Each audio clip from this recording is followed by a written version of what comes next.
ji destê vê sibehê de Serokê Wezîrê Rejîma Sûriyê Birêz Wail Helqî serdana xwaringeh û dikanên Cadê Hesekê yên sereke dike bi beşdariya serkirdên rejîmê yên li bajarê Hesekê.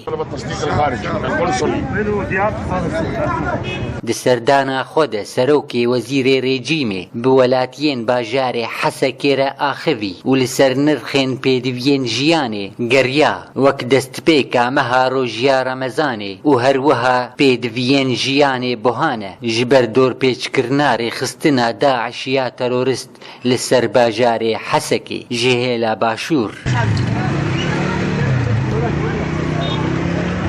Serdana Helqî têwateya propaganda rejîmê piştî şkenandina Daeş di êrîşa başûrê bajarê Hesekê ji bo hebûna rejîma Sûriyê diyar bike li bajarê Hesekê ji alîkerên xwe re. û her wiha Wail Helqî serdana navendên leşkerî û ewlehî kir li bajarê Hesekê.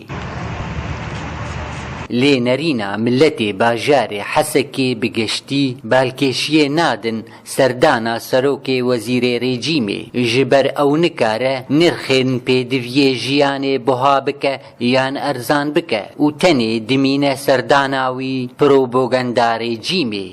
Dara Abdo, Ark, Hesekê.